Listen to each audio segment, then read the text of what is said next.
ایمان جب آئے گا میرے دوستو، تب تو اعمال اندر کا ایسا تقاضا بنیں گے کہ دنیا کی کوئی طاقت کسی ادنا سنت کا مقابلہ نہیں کر سکے گی.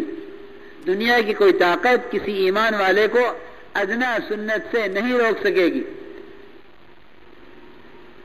اب تو شاعر اسلام خطرے میں، شاعر اسلام خطرے میں. شاعر اسلام سے شرم آوے،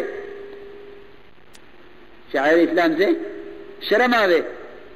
بیوی تیار نہیں ہے کہ میں سنت کے مطابق رہوں، نماز پڑھتی ہے، 5 وقت کی نمازی ہے، لیکن شاعر اسلام سے راضی نہیں ہے. کیوں؟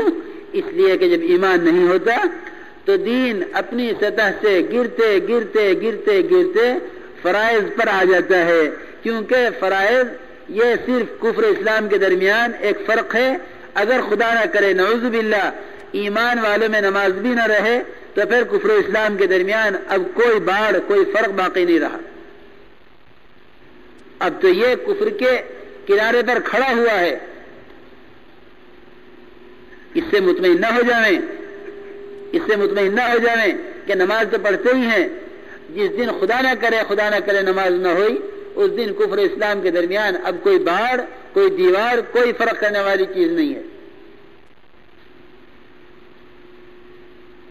صرف نماز صرف دین نہیں ہے، فرائض دین نہیں ہے. صرف فرائض تو کفر اسلام کے درمیان کی باڑ ہے، کفر اسلام کے درمیان کی دیوار ہے.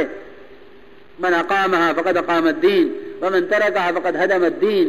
کہ اس نے تو کفر اسلام کے درمیان کی دیوار کو ڈھا دیا ہے جس نے نماز کو چھوڑ دیا. کہ جب ایمان نہیں ہوگا تو پھر دین کے اندر اتنا انحطاط آئے گا اور دین کے اندر یعنی اتنی کمی آئے گی کہ یہ گرتے گرتے سمجھے گا کہ صرف نماز دین ہے. اور شاعر اسلام کے اس میں سے نکل جائیں گے، اسلامی معاشرہ دور چلا جائے گا، غیروں کے طریقے محبوب ہوں گے. مولانا فرماتے تھے کہ جب امت میں سے ایمان کی دعوت ختم ہوگی تو سب سے پہلے اس کا معاشرہ مرتد ہوگا. کیا مرتد ہوگا؟ معاشرہ. کہ نماز پڑھیں گے شکلیں غیروں کی، نماز پڑھیں گے لباس غیروں کے، نماز پڑھیں گے تجارت غیروں کی، نماز پڑھیں گے کھانے غیروں کے، نماز پڑھیں گے مکان غیروں کے، نماز پڑھیں گے شادیاں غیروں کی. اور یہ کہیں گے ہم تو نماز پڑھتے ہیں. جب ان کو کسی منکر سے روکا جائے گا اور کوئی معروف ان کے سامنے آئے گا تو سب سے پہلے انہیں جو مطمئن کرنے والی چیز ہوگی دین سے وہ نماز ہوگی. حالانکہ معاشرہ مرتد ہو چکا. اور جب میرے دوستوں بزرگوں عزیزوں معاشرہ مرتد ہو جاتا ہے تو پھر اس کے بعد ذہنی ارتداد آتا ہے. کیا آتا ہے؟ ذہنی ارتداد. کہ آدمی کا ذہن مرتد ہو جاتا ہے. کسے کہتے ہیں ذہنی ارتداد؟ ذہنی ارتداد کہتے ہیں اللہ تعالی کے احکامات کو ہلکا سمجھنا. اللہ کے احکامات کو ہلکا سمجھنا، اللہ کے احکامات کا استخفاف. کہ اللہ کے احکامات کو ہلکا سمجھے گا. بالکل میں پکی بات عرض کر رہا، یہ بات بالکل مشاہدے میں ہے کہ جب یقین کمزور ہویں گے تو معاشرتی ارتداد آئے گا. اور جب معاشرہ مرتد ہو جاتا ہے میرے بزرگوں دوستوں تو پھر فرائض اس کی نگاہ میں ہلکے ہو جاتے ہیں، بلکہ اللہ کے احکامات سے شرم آتی ہے. شادیوں میں نماز سے شرماوے نہیں، شادیوں میں شادی ہو رہی ہے نماز سے کہ نماز سے شرم آئے گی. یہ لوگ کیا کہیں گے؟ بس یہی ایک رہ گیا نمازی. تو نماز چھپ کے پڑھے گا، اگر پڑھے گا تو چھپ کے پڑھے گا کہ لوگ مجھ پہ ہنسیں گے. کہ لو اب اس میں کے اندر فرائض سے اس کو فرائض سے شرم آنے لگی. شاعر اسلام سے شرم، داڑھی رکھنے سے شرم آئے گی. لوگ کیا کہیں گے؟ حالانکہ شاعر اسلام میں سے تو کیا کہے گا؟ نماز تو پڑھتے ہی ہیں، نماز تو پڑھتے ہی ہیں ہم. تو کیا بات ہے؟ میرے بزرگوں، دوستوں، عزیزوں، یاد رکھیو، صرف نماز سے مسلمان زندہ نہیں رہو گے. مسلمان اسلام سے یعنی اسلام کے معاشرے سے زندہ رہے گا. ورنہ پچھلی قومیں جب ان کے انبیاء چلے جاتے تھے ان میں نماز تک باقی رہتی تھی، اور ان میں حج تک باقی رہتا تھا، اور ان میں طواف تک باقی رہتا تھا، لیکن شیطان ان کے اعمال کی شکل کو اتنا بدل دیتا تھا کہ ان کے اعمال ان کے معاشرے کے مطابق ہو جاتے تھے. ان کے اعمال ان کے معاشرے کے مطابق ہو جاتے تھے، یہاں تک کہ حج ایک رسم بن جاتا تھا. ننگے حج کرتے تھے، وہ سب سے بڑی عبادت. جو کپڑے پہن کے حج کر رہا ہے وہ چھوٹی عبادت کر رہا، جو ننگے حج کر رہا وہ بڑی عبادت کر رہا. کیونکہ جہالت سے عمل تو باقی رہے گا، لیکن جہالت سے وہ عمل بدل جائے گا. اور یہ آج ہو رہا ہے، یہ آج بھی ہو رہا ہے کہ ہم دین پر چلیں گے لیکن ماحول کی رعایت سے. کیسے چلیں گے؟ دین پہ چلیں گے ماحول کی رعایت سے. دین پر چلیں گے بیوی کی رعایت سے.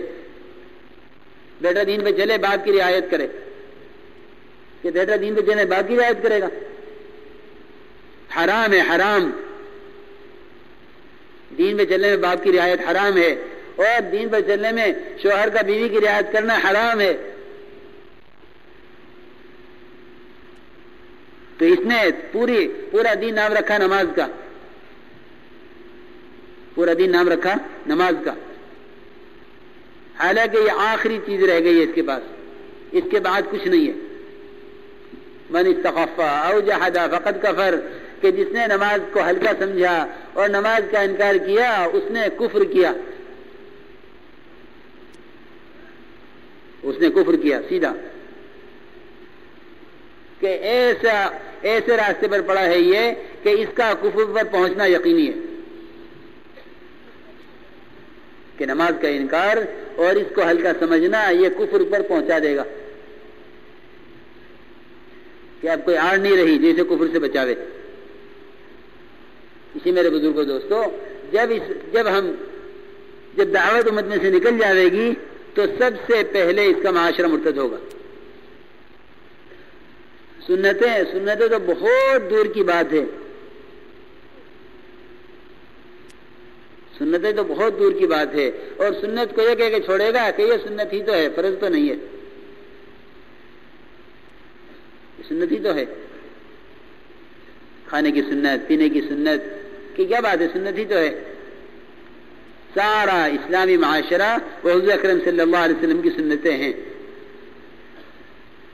اسلامی معاشرہ کیا ہے؟ آپ کی سنتیں. جب آپ کی سنتیں نکل گئیں تو اب دین کا استخفاف آئے گا. ذہنی ارتداد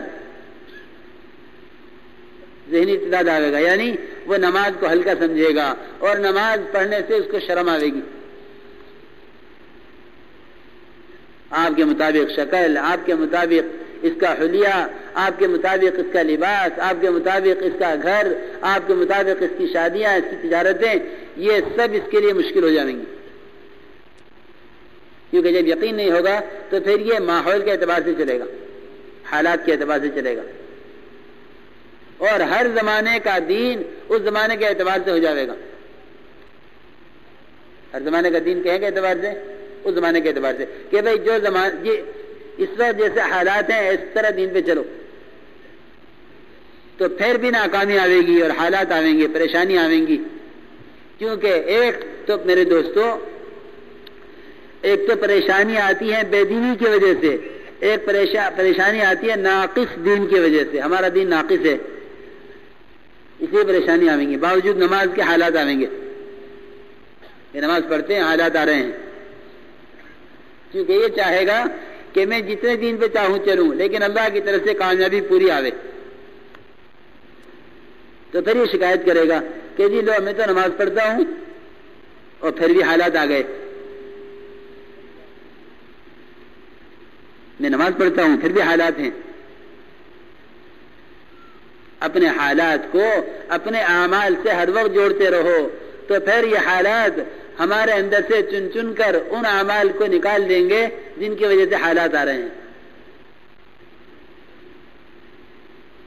اور اگر حالات کو اسباب سے جوڑا تو پھر دین سے اور دوری ہو جائے گی کہ میرے حالات ایسے نہیں ہیں، میرے حالات ایسے نہیں ہیں کہ میں جائز تجارت کروں، میرے حالات ایسے نہیں ہیں کہ میں سودی کاروبار نہ کروں، اور میرے حالات ایسے نہیں ہیں کہ میں لون پر پیسہ نہ لوں. پھر حالات اس کو سبز باغ دکھاویں گے. اس لیے میرے بزرگوں دوستو، اپنے حالات کو اپنے اعمال سے جوڑو. ہر آدمی کا اپنے سوچنے کی بات ہے. تو جب حالات کو اعمال سے جوڑے گا تو حالات اس کی تربیت کریں گے، اور جب یہ حالات کو اسباب سے جوڑے گا تو پھر یہ اسباب اس کو دین سے اور دور لے جائیں گے کہ ابھی ہمارے حالات دین سیکھنے کے نہیں ہیں.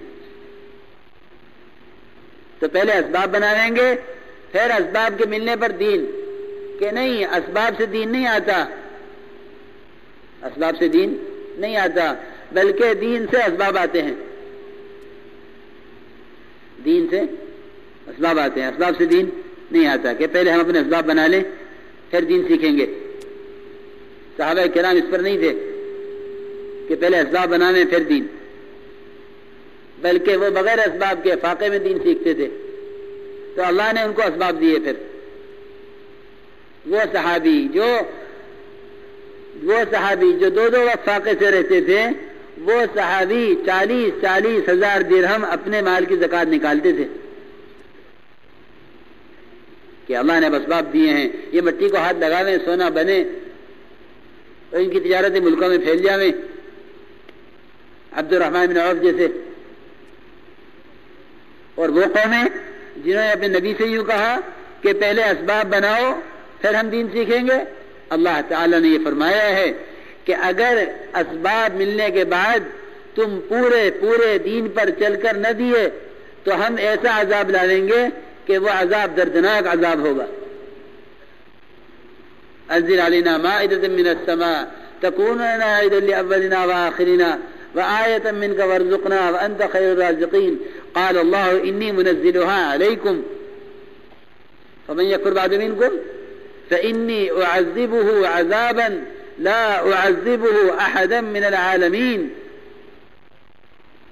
جو دین پر چلنے کے لیے اسباب مانگیں گے اور پھر دین پر نہ چلے اور نہیں چلیں گے، کیونکہ جتنے دین پر بغیر اسباب کے چلا جا سکتا تھا اتنے پر بھی یہ نہیں چلے. انہوں نے سارے کے سارے دین کو اسباب پر موقوف کیا.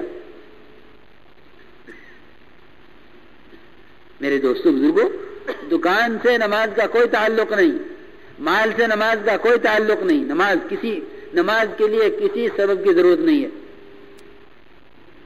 کہ بھائی کوئی سبب چاہیے نماز کے لیے کہ یہ اسباب ہو تو نماز ہو. دنیا کا کوئی سبب ایسا نہیں ہے جس پر نماز موقوف ہو، اور نماز کے اندر کا کوئی عمل ایسا نہیں ہے جو کسی سبب پر موقوف ہو. اگر ایک آدمی سر سے لے کر پیر تک بالکل ننگا ہے، اس کے بدن پہ کوئی کپڑا نہیں ہے، بتاؤ اس سے نماز فرض ہے کہ نہیں؟ کیوں نہیں؟ یہ جب کپڑے آئیں گے جب فرض ہوگی. کیوں نہیں؟ بتاؤ تو صحیح بھائی. نماز فرض ہے. اس کے سر سے لے کر پیر تک ایک دھاگا اس کے بدن پر نہیں ہے، ایک دھاگا اس کے بدن پر نہیں، سر سے لے کر پیر تک، لیکن نماز فرض ہے. یہ نہیں کہا جائے گا کہ کپڑے نہیں ہیں، یہ نہیں کہا جائے گا کپڑے نہیں ہیں نماز فرض نہیں. کہ جس طرح سر سے لے کر پیر تک کپڑے پہنے ہوئے پر نماز فرض ہے، بالکل وہی فرضیت اس ننگے آدمی پر بھی ہے. شریعت نے اس کو نماز پڑھنے کا طریقہ بتا دیا کہ تم نماز ایسے پڑھو. یہ نہیں کہا کہ تمہاری نماز معاف ہے، تمہاری نماز معاف ہے کیونکہ تمہارے پاس اسباب نہیں ہے. بدن کا ڈھانکنا فرض ہے کس کے لیے؟ جس کے پاس کپڑا ہو. حج کرنا فرض ہے کس کے لیے؟ جس کے پاس پیسے ہوں. اگر نہیں ہے انتظام تو حج فرض ہے کہ نہیں؟ تو اسباب نہ ہونے سے تو وہ عمل ہی نہیں، اسباب نہ ہونے سے تو حج ہی نہیں ہوگا فرض اس پر. لیکن